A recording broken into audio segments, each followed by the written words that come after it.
இன்றைக்கி நல்ல சாஃப்டான டேஸ்டான பன் தோசை எப்படி பண்ணுறதுன்னு பார்க்கலாம். வீட்டில் இட்லி தோசைக்கு மாவு இல்லாத நேரத்தில் இது போல் இன்ஸ்டண்ட்டாக நீங்கள் பன் தோசை செஞ்சு கொடுங்க. எல்லாருமே வீட்டில் விரும்பி சாப்பிடுவாங்க. வாங்க எப்படி செய்கிறதுன்னு பார்க்கலாம். ஃபஸ்ட்டு இந்த ரெசிபி பண்ணுறதுக்கு பேனில் 2 டேபிள் ஸ்பூன் அளவுக்கு எண்ணெய் சேர்த்துட்டு எண்ணெய் சூடானதும் 1/2 ஸ்பூன் கடுகு கூட 1/2 ஸ்பூன் சீரகம் சேர்த்துக்கோங்க. அடுத்து 1 ஸ்பூன் உளுத்தம் பருப்பு, அடுத்து 1 ஸ்பூன் கடலைப்பருப்பு சேர்த்துட்டு மிதமான தீயில் இதை நல்லா வதக்கிக்கோங்க. பருப்பெல்லாம் நல்லா வறுபட்டு வந்ததும் அடுத்து இதில் 2 பொடியாக கட் பண்ண பச்சை மிளகாய் சேர்த்துட்டு கூட ஒரு துண்டு இஞ்சி பொடியாக கட் பண்ணி சேர்த்துட்டு அடுத்து கொஞ்சம் கறிவேப்பிலை 2 சிட்டிகை அளவுக்கு பெருங்காயத்தூள் சேர்த்துக்கோங்க. இப்போ இது எல்லாமே சேர்த்து நல்லா ஒரு வாட்டி வதக்கி விட்டுக்கலாம். இப்போ இது எல்லாம் நல்லா வதங்கி வந்ததும் கூட ஒரு மீடியம் சைஸ் வெங்காயம் பொடியாக கட் பண்ணி சேர்த்துட்டு இப்போது கண்ணாடி போல் நல்லா வெங்காயம் சாஃப்டாக வெந்து வர வரைக்கும் வதக்கிக்கோங்க. ஃப்ரெண்ட்ஸ், வெங்காயம் இப்போது நல்லா வதங்கி வந்துடுச்சு. அடுத்து நம்ம கடைசியாக பொடியாக கட் பண்ண கொத்தமல்லி இலை சேர்த்துட்டு கேஸ் ஆஃப் பண்ணிவிட்டு நல்லா மிக்ஸ் பண்ணிக்கோங்க.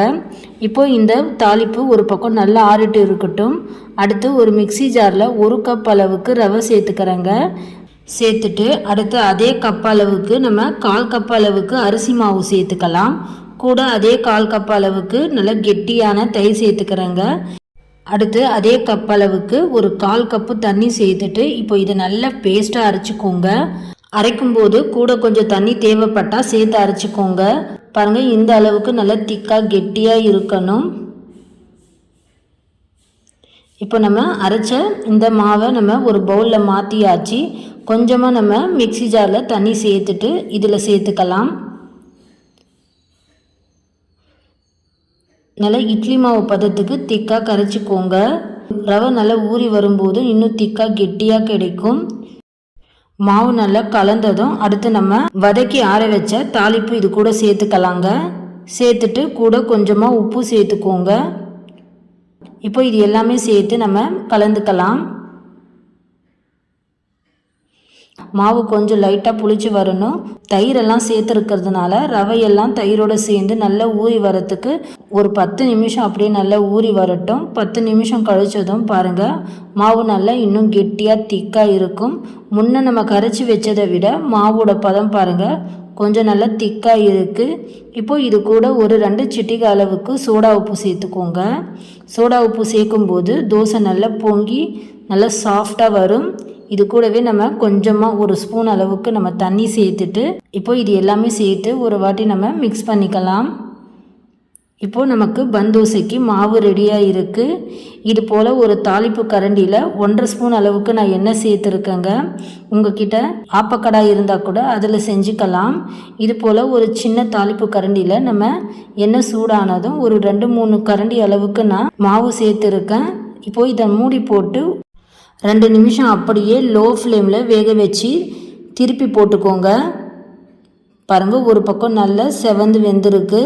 இப்போது மறுபக்கமும் திருப்பி போட்டுட்டு தேவைப்பட்டால் நீங்கள் எண்ணெய் சேர்த்துக்கலாம். இப்போ நம்ம போட்ட எண்ணெயே இருக்குது, ஸோ அதனால் நான் எண்ணெய் எதுவும் சேர்க்கலை. மறுபடியும் நல்லா மூடி போட்டு வேக வச்சு எடுத்துக்கோங்க. பாருங்கள், நல்லா சூப்பராக நமக்கு பன் தோசை ரெடி ஆகிடும். இட்லி தோசைக்கு மாவு வீட்டில் இல்லாத நேரத்தில் இது போல் செஞ்சு கொடுங்க. ரொம்ப சூப்பராக இருக்கும். இதே மாதிரி இன்னொரு தடவும் போட்டுக்கலாம். ஆப்பக்கடாயில் செய்யும் போது இதை விட நமக்கு பன் தோசை கொஞ்சம் பெருசாக வரும். இது போல் தாளிப்பு கரண்டியில் நீங்கள் செய்யும்போது ரொம்ப சின்னதாக அழகாக வரும். பாருங்கள், எண்ணெய் இப்போ சூடாக இருக்குது. இதுக்குள்ளே நான் 3 கரண்டி அளவுக்கு மாவு சேர்த்துட்டு இப்போ நம்ம மூடி போட்டு இதே போல் 2 பக்கமும் நல்லா வேக வச்சு எடுத்தால் நல்ல சூப்பராக டேஸ்டான டிஃபனுக்கு நமக்கு இன்ஸ்டண்ட்டான பன் தோசை ரெடி ஆகிடும். வீட்டில் இட்லி தோசைக்கு மாவு இல்லாத நேரத்தில் நீங்களும் இது போல் செஞ்சு பாருங்கள். இது கூடவே நீங்கள் தொட்டு சாப்பிட கார சட்னி தேங்காய் சட்னியோடு சாப்பிட்லாம். ரொம்ப சூப்பராக இருக்கும். நீங்களும் இதே மாதிரி செஞ்சு சாப்பிட்டு பார்த்துட்டு எப்படி வந்ததுன்னு மறக்காமல் கமெண்ட் பண்ணுங்கள். இந்த வீடியோ பிடிச்சிருந்தால் லைக் பண்ணுங்கள், ஷேர் பண்ணுங்கள், மறக்காமல் சப்ஸ்கிரைப் பண்ணிக்கோங்க.